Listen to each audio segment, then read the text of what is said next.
Hello and welcome to Bytes and Strides with Prachi. Today is our very first session on Python programming.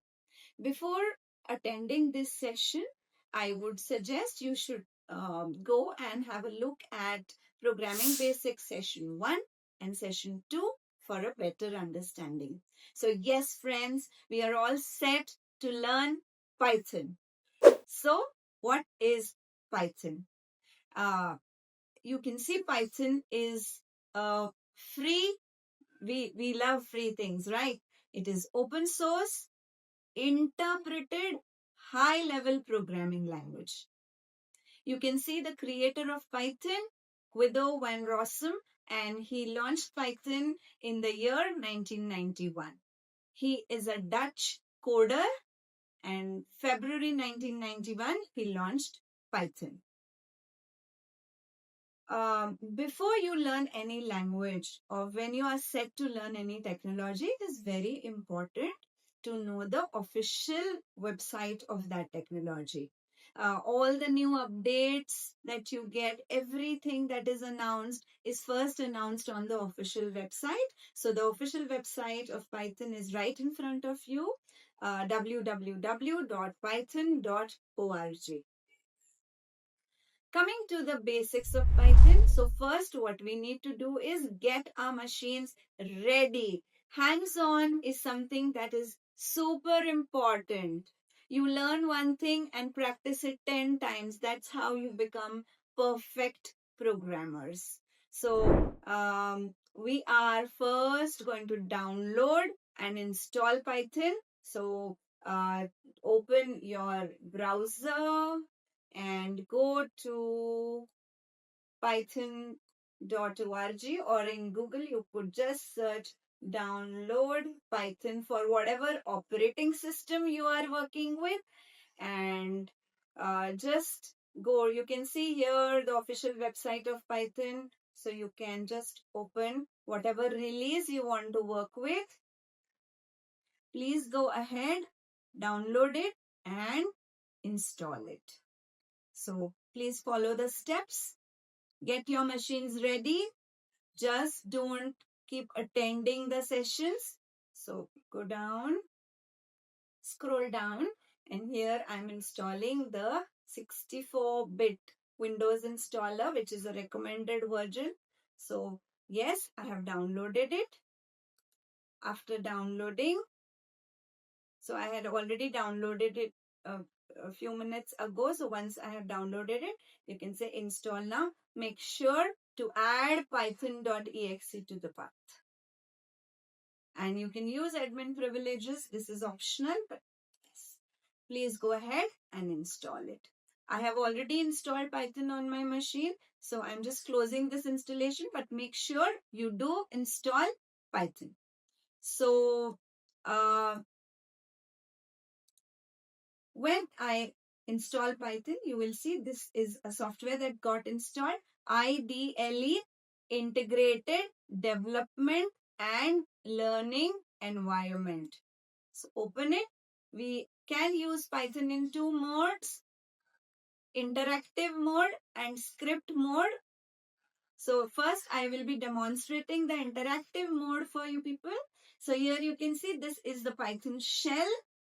And now if I want to say Python print hello on the screen, so we use this print function.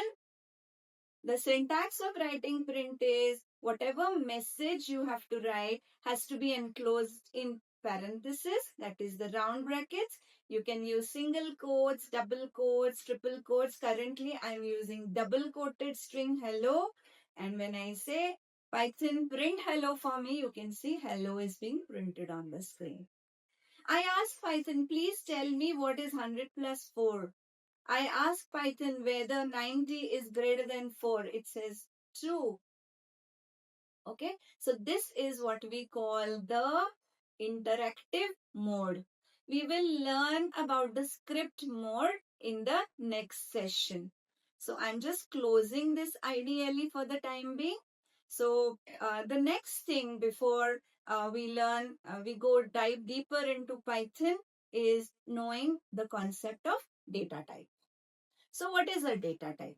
The different types of data that we use in a programming language. For example, if I tell you friends, can you name few more friends? Can you name them? So the data type of names of friends is going to be text. If I ask you, okay, what is the price of your laptop?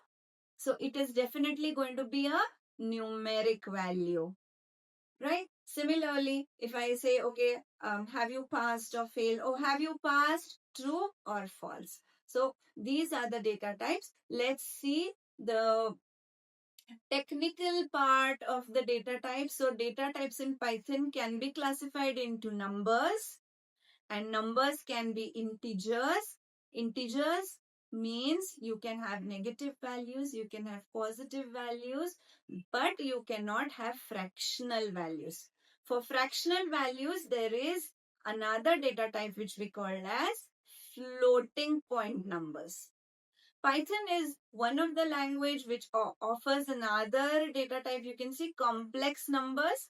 So if you have learned mathematics, you know complex number comprises of a real part and imaginary part. So we have numbers, none meaning absence of a value. We will talk about these advanced data types later when we do need them. Today you can just have a look at them. There's something called as sequences and mappings and all that. There's something called a string, tuple, list, dictionary. So we need to work with very basic data types in today's session. So I go back to ideally and I will demonstrate something very simple for you. So say if I want to write a program to add two numbers. So I say Python, consider there is a variable a which has a value 7. So now what is a variable?